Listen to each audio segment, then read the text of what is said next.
Hello there. Welcome to another episode of our Friday Night Spiritual Insights with Michael Mirdad. I appreciate you joining us. Today we're going to talk about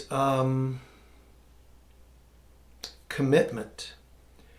And, sometimes this comes up in private sessions that I do with people, but we're going to talk about commitment. So that's what they'll post, I imagine, as the title. So we're going to talk about commitment. And what I want to do is talk about, dealing with commitment and commitment issues.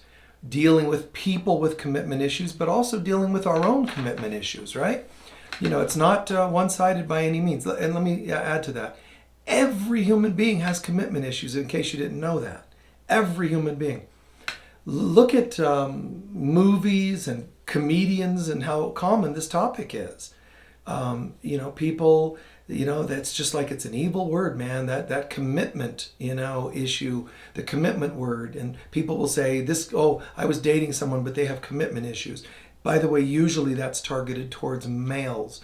And that's because on a linear level, you could say males are thought to be, or if you did a study, you could say thought to be or considered to be a little more apprehensive about commitments, especially relationship commitments.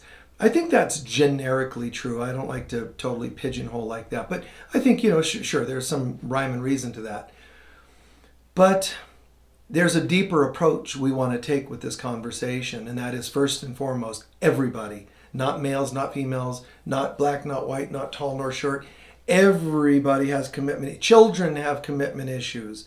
Some of them don't even know if they want to come in, hence the 50 hours of labor, or 6 days of labor. You can say that's just an accident or coincidence, but no, honestly, a lot of times this is about apprehension. So you could say, if we use the word commitment, it sounds really like, that. But when you use the word apprehension, you wouldn't be so harsh with a person who's a little apprehensive about something, because it sounds like they're being tentative or pensive or thoughtful about whether this is right for them. But if you talk about they have commitment issues, it sounds just blatantly like they're just wrong or bad. But really, all commitment issues are based on apprehensions. The bottom line is that all commitment issues are related to some sort of fear, and humans have innate fear. Known and unknown fears, layers of fears, subconscious fears, deep fears that are collective, that we all share collectively, as Carl Jung would explain in the collective unconscious, work that he's taught or shared. And then we have our own. We have, whether you want to call it past life or prenatal or, birth-related fears, apprehensions. Commitment. We have commitment issues, and of course we do. This world sucks, so coming here doesn't feel real inviting. And some of you might not agree, or you may not agree with my terminology, but it's me. So it's just true. This world is not our home. It's not heaven. We're divine beings from a divine origin that will one day return to that origin in total remembrance of who we are. But in the meantime, we come to a place where we die, and that tends to make people apprehensive, about coming here. You want to pretend you don't have commitment issues? Really? You don't think that when you're coming here that you're going to see people die, that you're going to hear about war and racism and all the stupidities of human ego?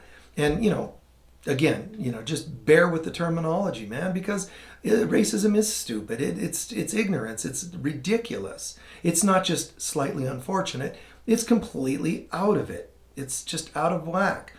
Abuse is out of whack. Child abuse is out of whack. Spousal abuse is out of whack. Every form of abuse is just out. It's out of it.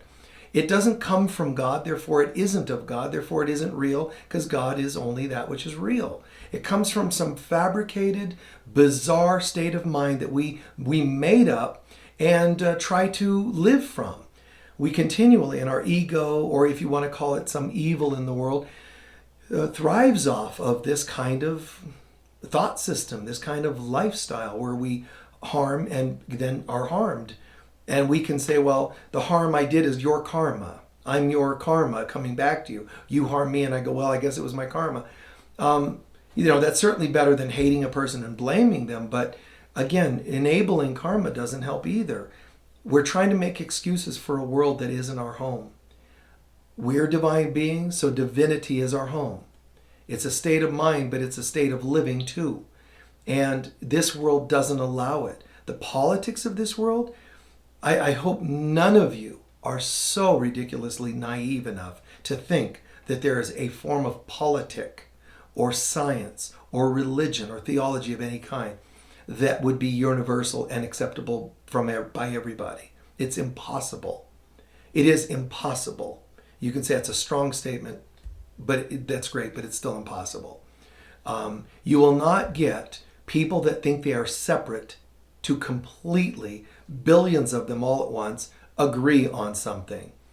That's why this world has to experience sometimes harsh changes so that it can strip people down of their personal individuation of I, me, mine, instead of learning to think as a we.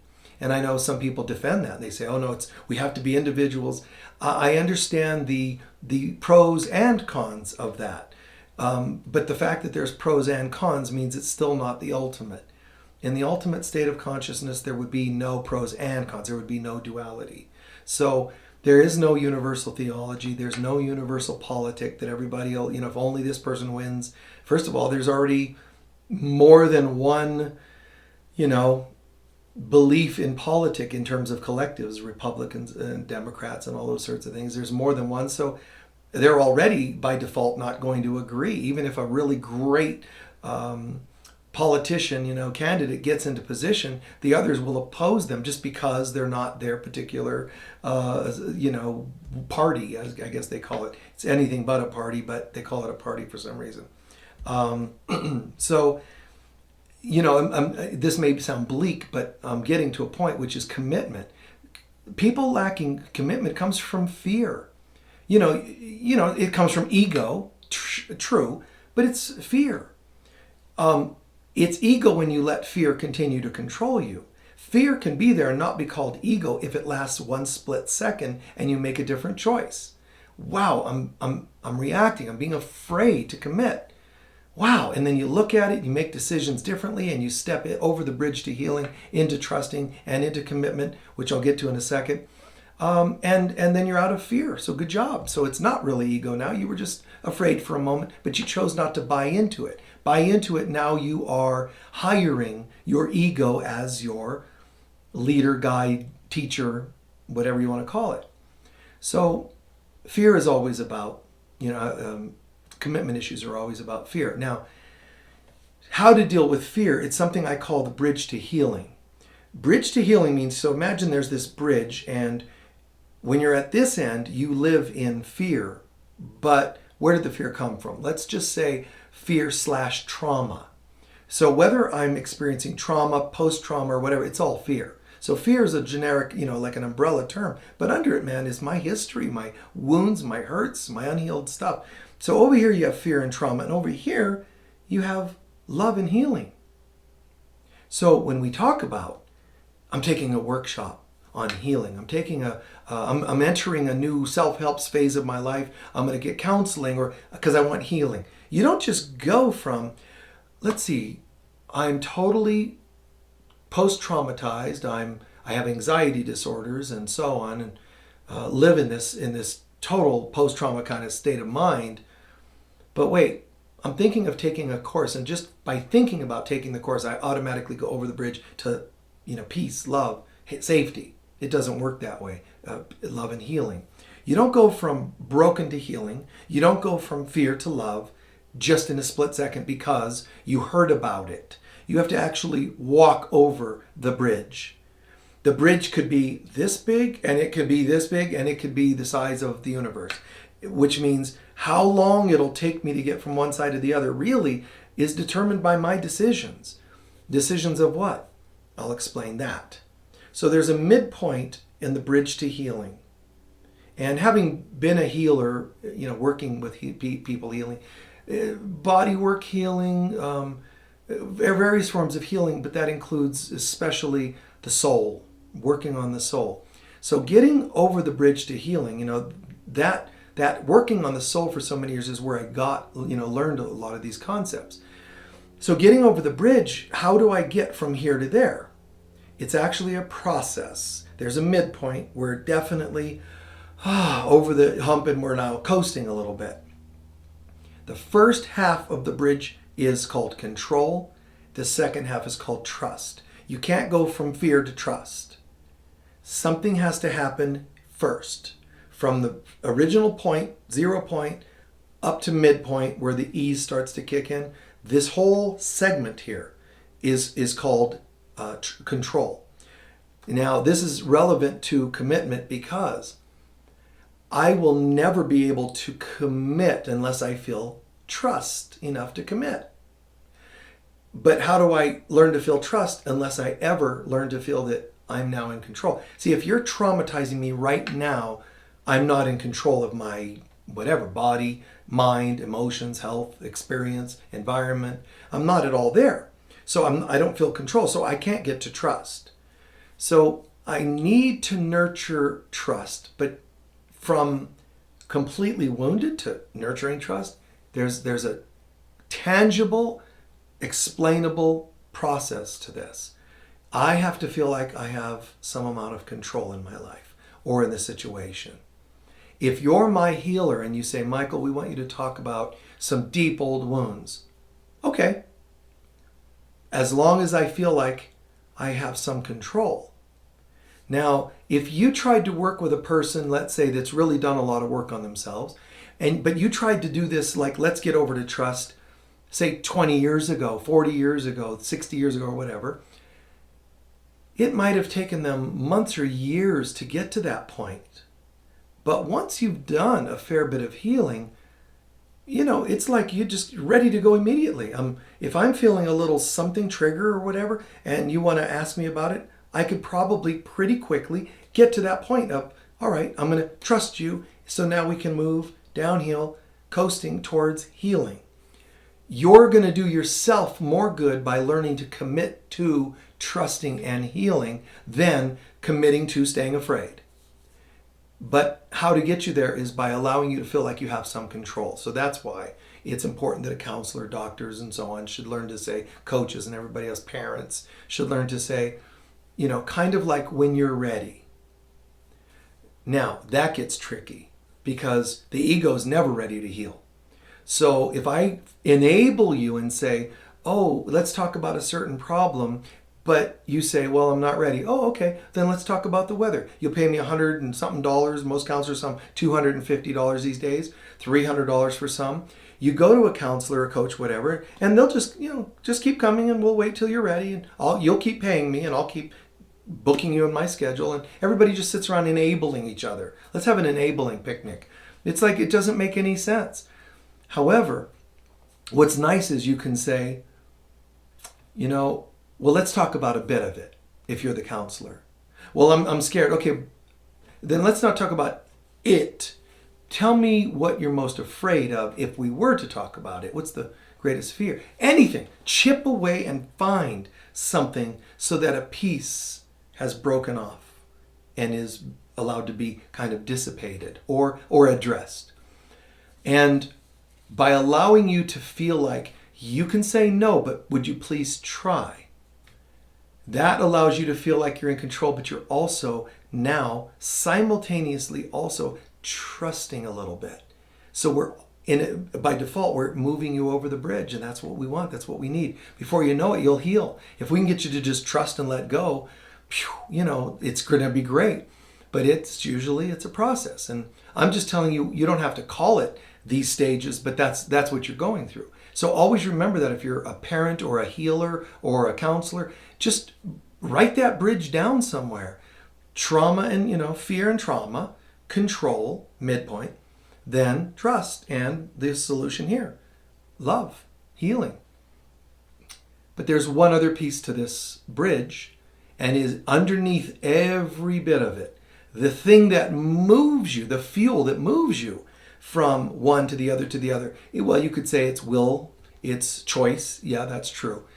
But the one thing and theme that moves you over the bridge is called safety.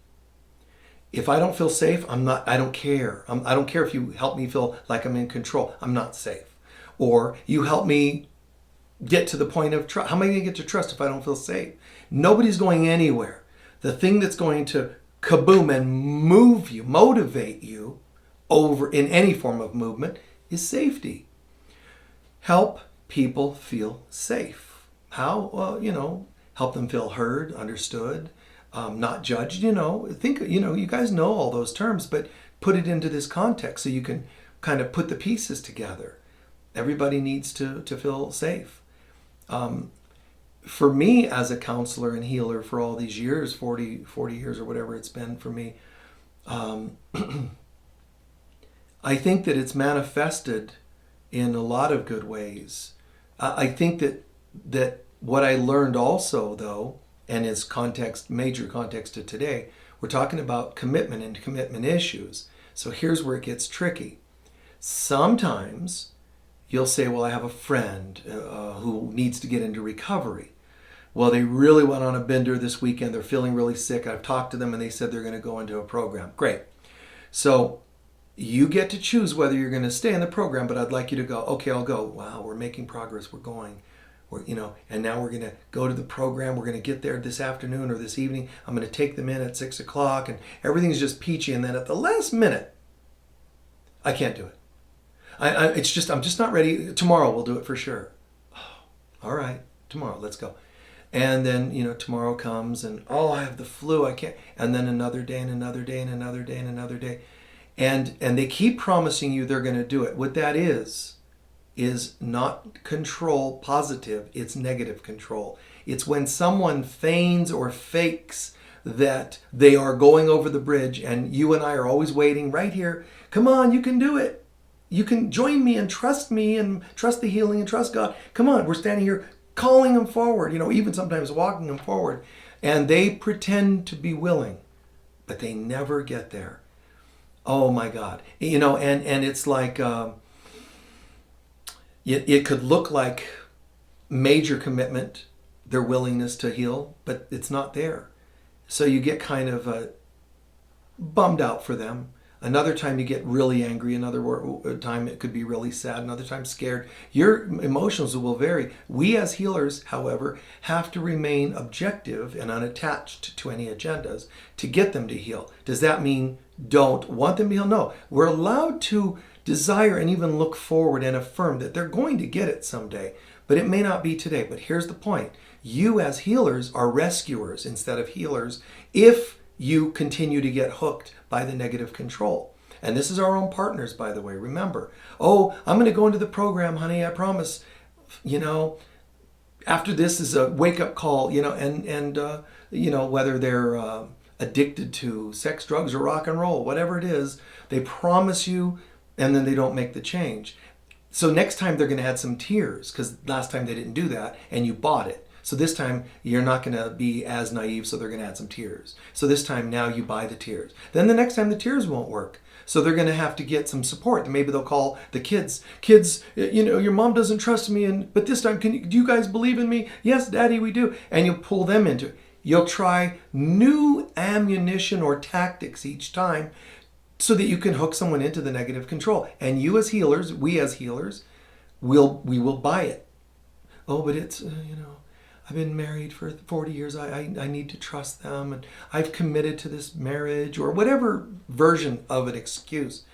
But we're actually, and if you haven't gotten the point yet, you're actually adding to the problem when you enable somebody. You and I are adding to their addiction, adding to their problem. We're in no way helping them. Well, I think it's helpful if I'm just being patient. No, you're not. You're actually afraid of a commitment. I'm not afraid of a commitment. I'm staying committed to this marriage. No, you're afraid of committing to your own health. You're afraid of committing to your self-worth. Don't lie, man. Be honest with yourself.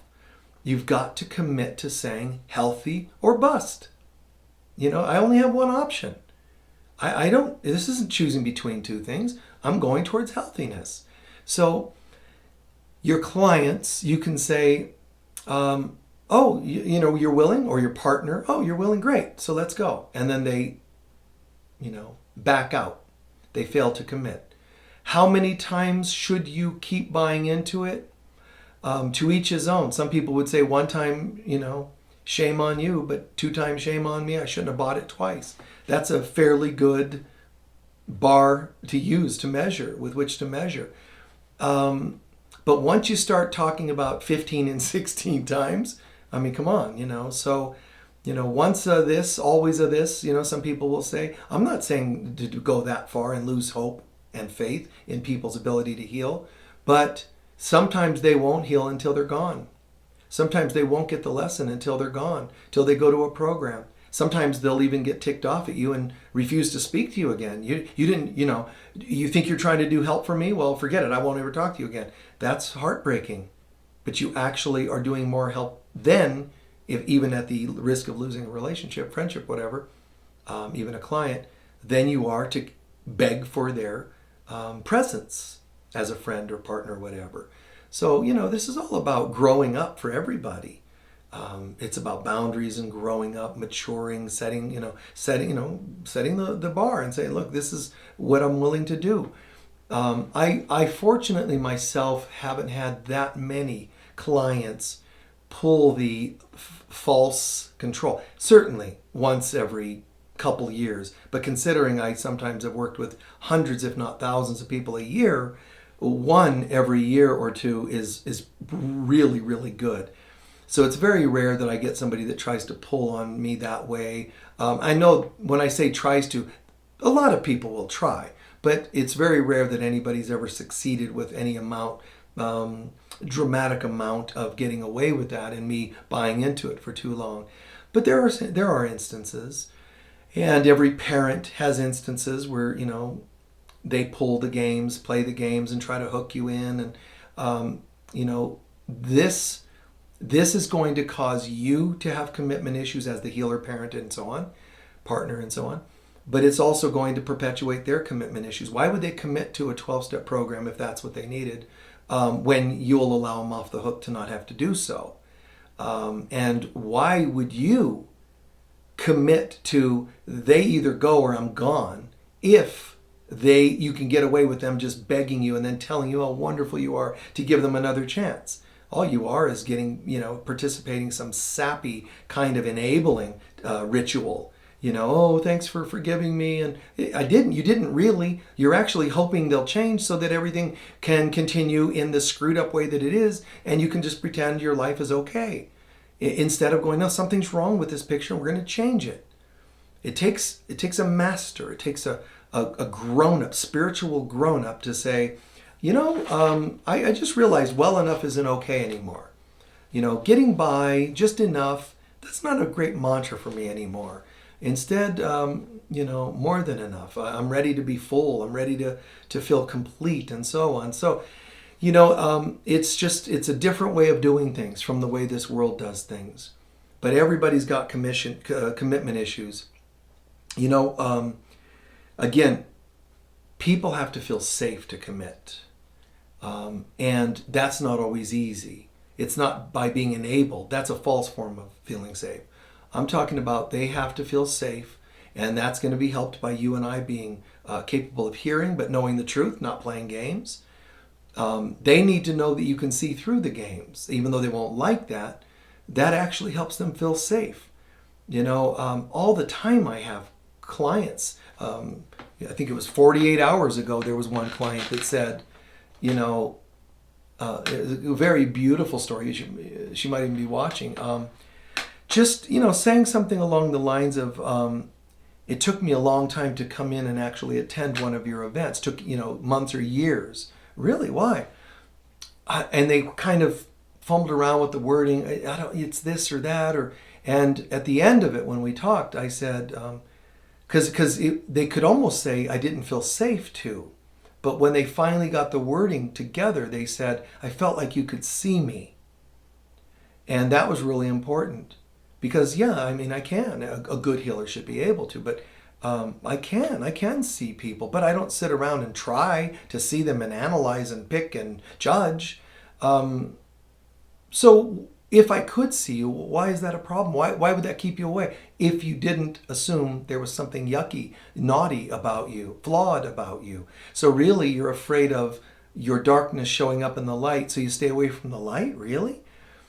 So you're actually then, and this is again in the context of commitment, when you try to refrain from committing so that you stay safe, you're actually staying unsafe or a false version of safe, and therefore you're not safe at all, and therefore there's no healing, and so on. So it's an interesting thing. Fear of commitment actually keeps you fearful of commitment. So when I say you have to stay safe, I don't mean enabling the fear of commitment. It's like that for a minute, because the person has to know, well, honey, it's up to you. Really? I get to choose? So if I want to stay afraid, I can? Yes, you can. For a minute, you allow that. I don't mean literally a minute, it's a figure of speech. A moment, a first consultation or two, or whatever it is. You allow them to know they could, but you're encouraging them to listen to an alternative. And sometimes they'll fake like they're listening. I really appreciate, especially when they sense that you're starting to pull away. God, that's so amazing. When you start pulling away because you're going, I get it. Wow. I'm going to break free of this commitment to enabling, shift it into a commitment to my own healing to a new level. When they sense that, they're like, we can't allow that. Oh, I was just about to make a commitment to healing. You were, and they got your attention. They hook you in again. It's just so bizarre, but unfortunate. Just learn to see through the game. Commitments are such interesting things because, the main saboteurs when it comes to commitment, obviously unhealed wounds. Unhealed wounds are going to just always undermine a person's ability to heal, obviously. Then how can they feel safe and how can they make commitments? So, but it's not just unhealed wounds. Often a person learns to cope with trauma by being controlling. I will control what room I go into. I'll control whether I can stand this many people in a room or that many. I'll decide. I'll control what I'm told to do and not do at work. You're being hyper vigilant around control, but you're really just being defensive and a control freak. And it sounds like control freaks are just the mean people that I'm trying to be safe from. But you're being a control freak by not wanting control freaks to control your life. And so now everybody's just nuts. So who's going to win? How are we going to fix this? Where's the shift? Where's the miracle? So somebody has to figure out how to make a step towards healthy, positive control and then towards trust. A control freak will say, oh, I'm willing to trust as long as ... but that's not trust. That's still control. So you didn't get over from control to trust when you had a list of reasons to not trust. It's funny sometimes and peculiar to see clearly these kinds of things. And I have a feeling that you're really getting it, that you're getting the irony and the craziness of the whole thing. So if we commit to love, think about this. If we commit to love, someone's going to leave. If we commit to life, someone's going to die. If I commit to a job, I might get fired. So this world is saying, come on in. The water's cold, and it's always cold. And the only time it's not cold, it's when it's boiling. So come on in. That's what this world offers. And I'm not trying to be cruel to the world, because there's a way of the world being a place of love and peace, but not when we're stuck in the darkness on this side of the bridge. So, how do we get to the other side of the bridge? I've had friendships, clients, but friendships too, where, I feel like I gave room for certain things to change, and there's the feigning as though the change is going to be there, and it just wasn't there. Key relationships, that I've only had a few really key, significant relationships that lasted many years, and then some that lasted a few years.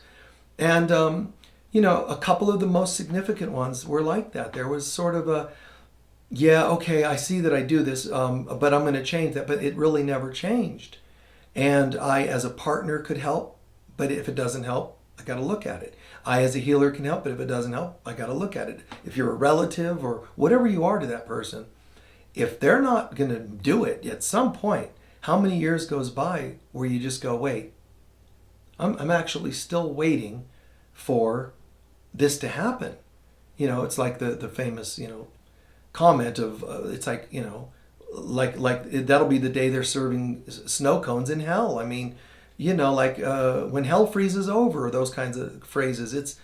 You're going to be waiting a long time when you want something that is pain to not be pain, if it doesn't go through the process. And if it's going to go through the process, someone has to choose vulnerability.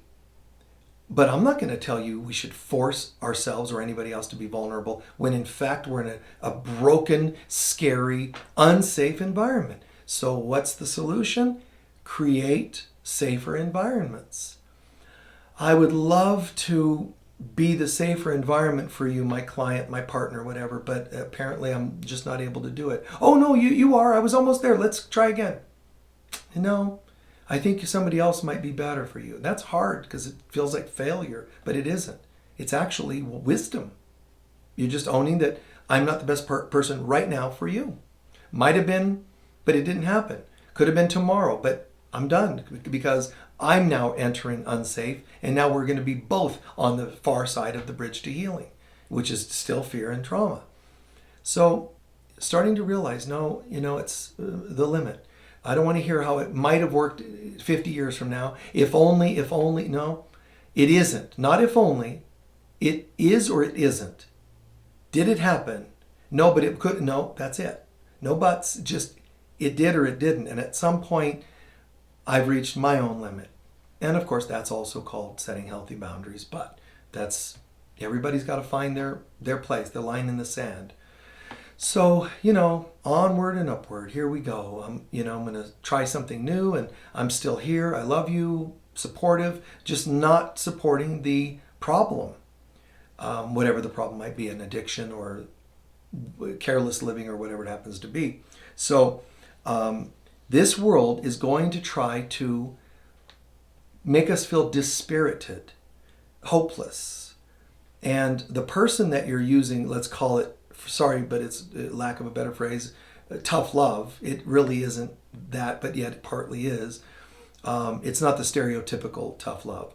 But so yeah, you're practicing a little version of tough love where you're saying, no, that's that.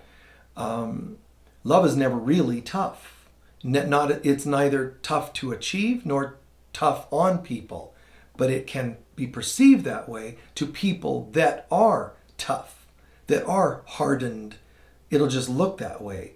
The Divine Mother can come across harsh to people if they don't know how to receive soft, what love and softness is. Love is never a butt kicker, but it can look like it to the person whose butt needs kicked.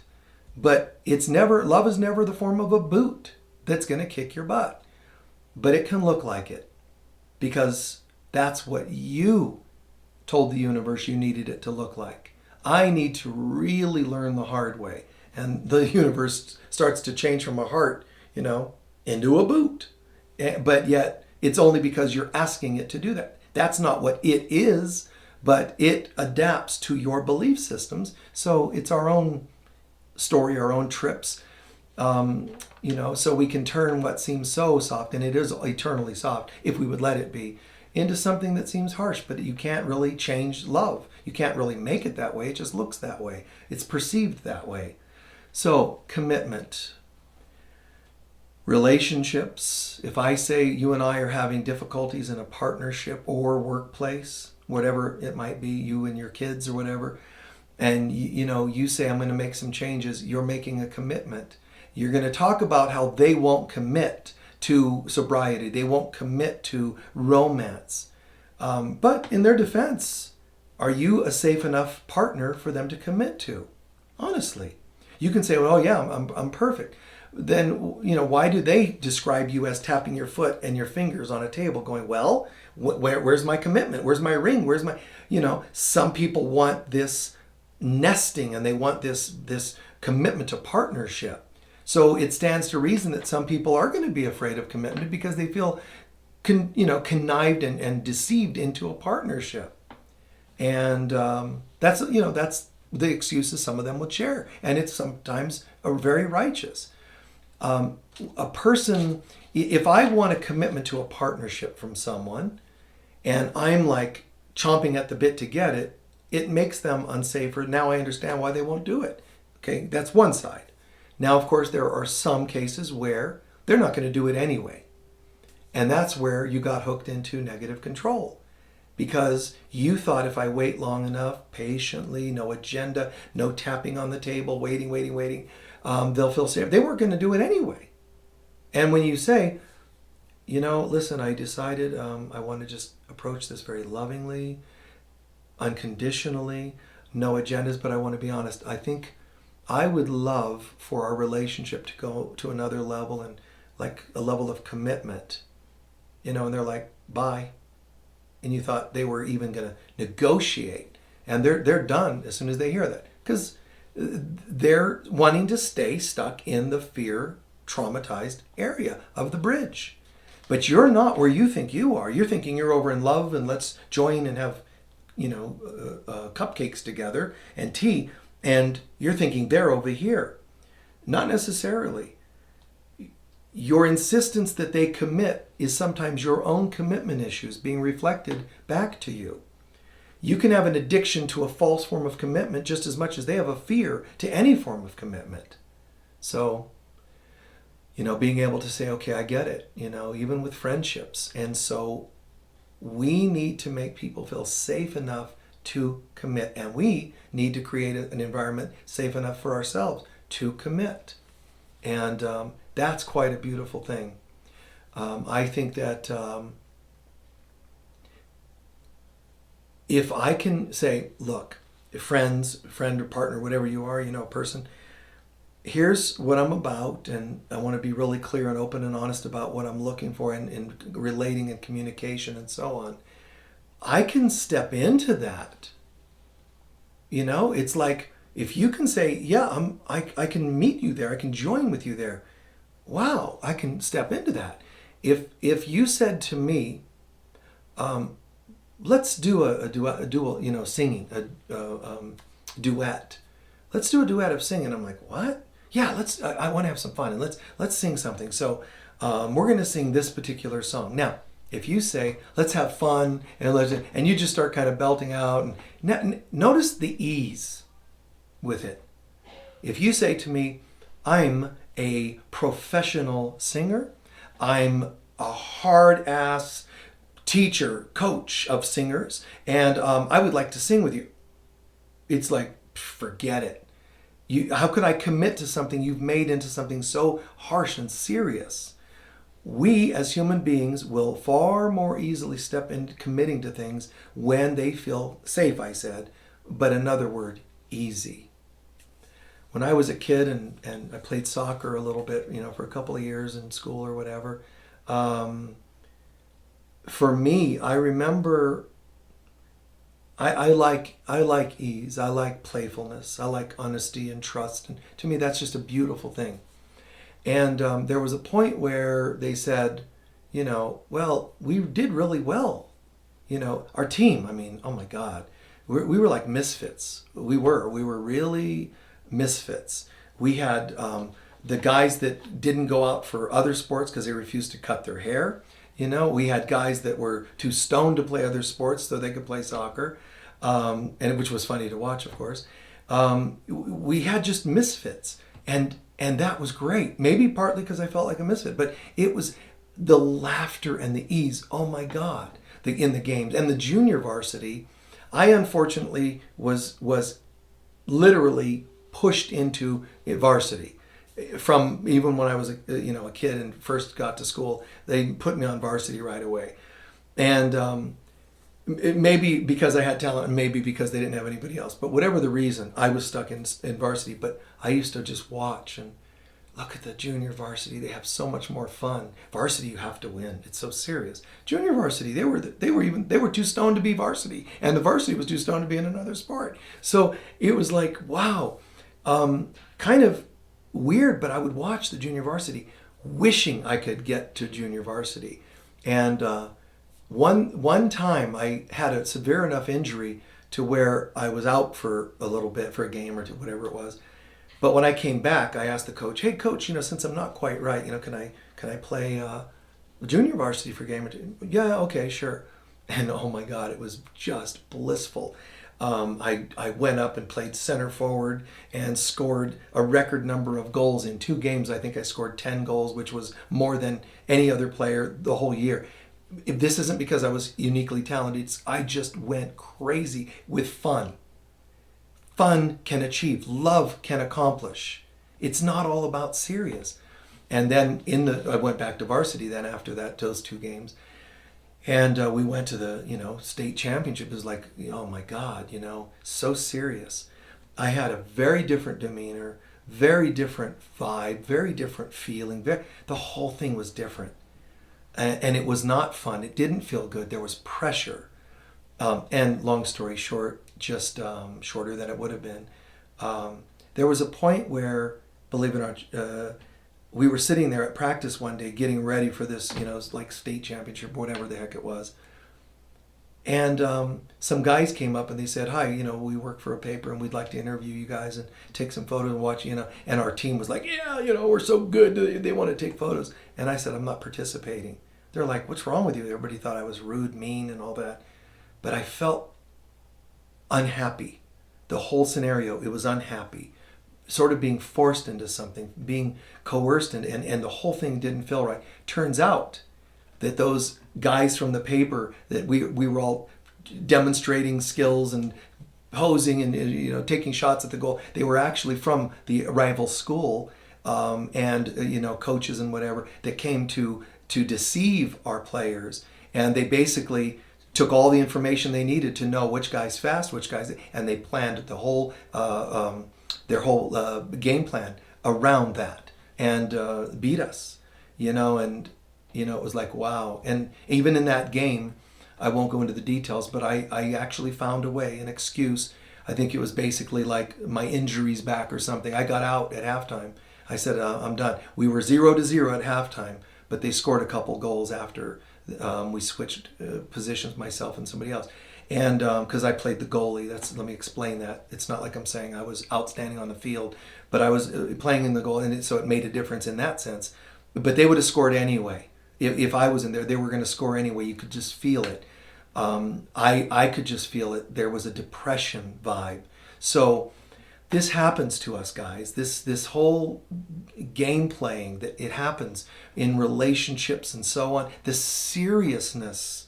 When you don't feel the fun anymore, you're not committed anymore. People have affairs constantly, and they can say it's about the sex. Partly it is. They can say it's about not feeling supported. Partly it is. They can say it's about finances. Partly it is. But there's a theme.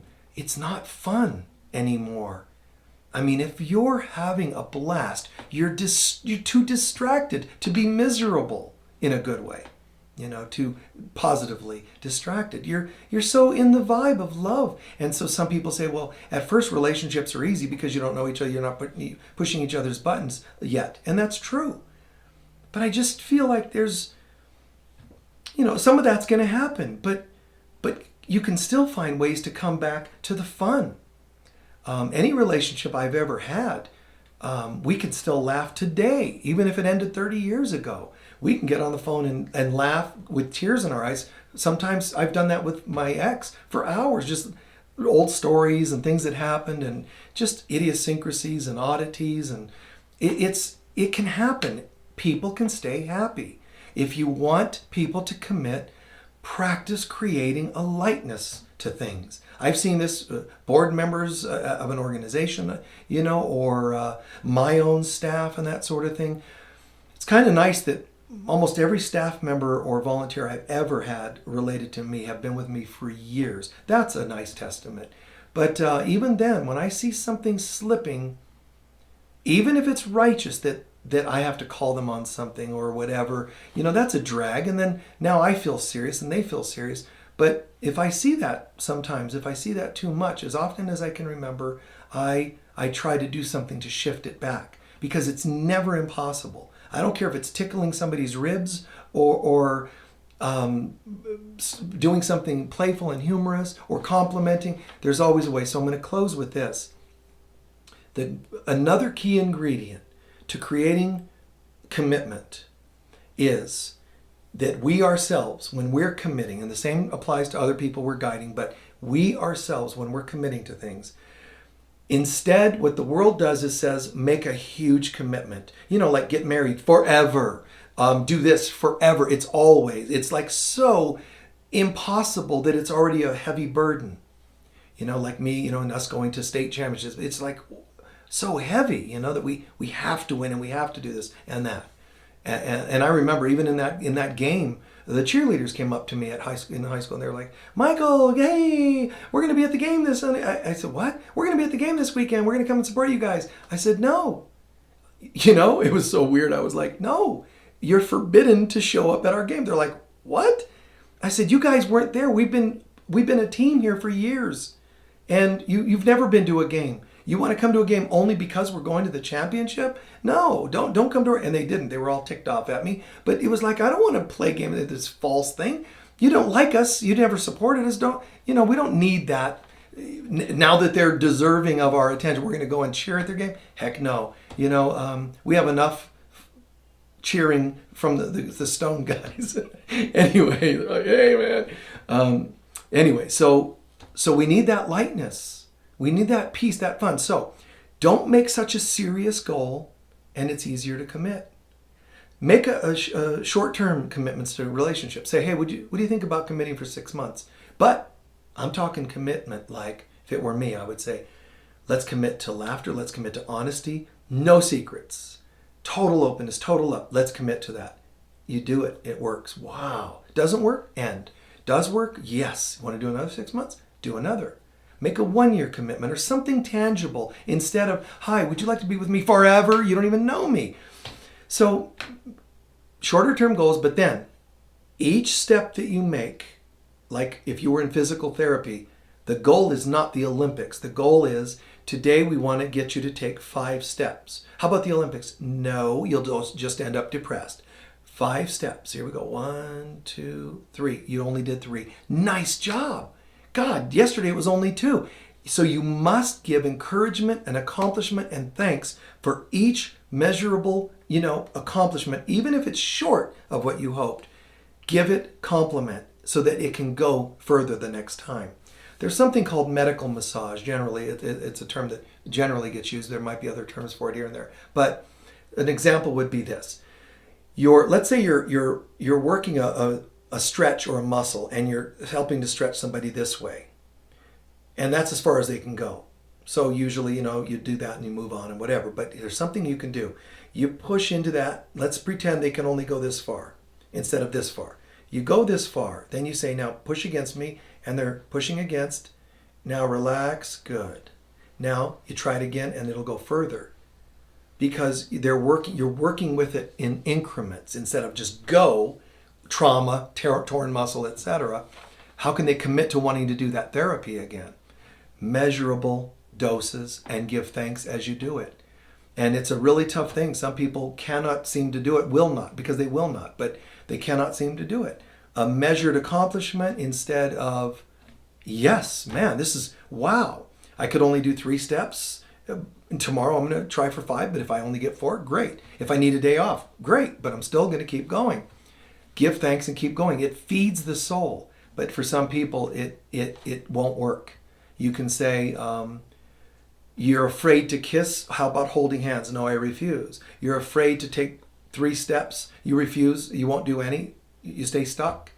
And that's a very sad position to be in and stay in.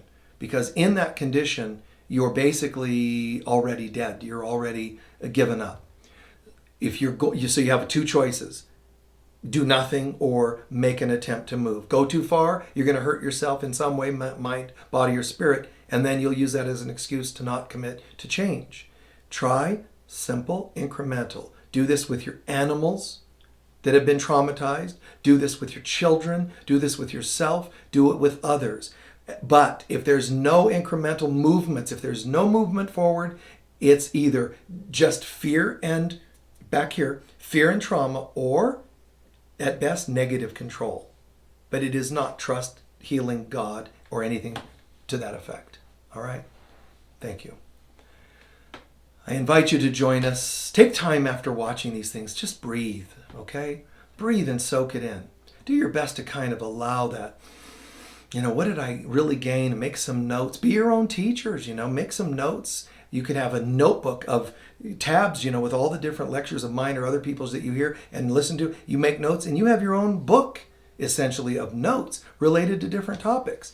If you listen to my lectures on relationships, boundaries, communication, and then somebody else's and so on, and you keep notes, you have the essence, you have the cliff notes and the best quotables on that topic. And that's like good to feed you, man. And then, of course, makes it easier for you to feed that to others. So take time to breathe it in. Take time to mull it over and kind of especially see if you can apply it in your life. Commit to applying it in your life. Commit to your spiritual path. It won't hurt you, but your ego might make it look like it does. But commit incrementally so that you feel safe, and then keep going. Don't commit one step and never do another. That's false control, negative control. So, thank you for your time, and do your best to kind of integrate this and enjoy it, put it to practice, and let it help make a happier, enjoyable life for you.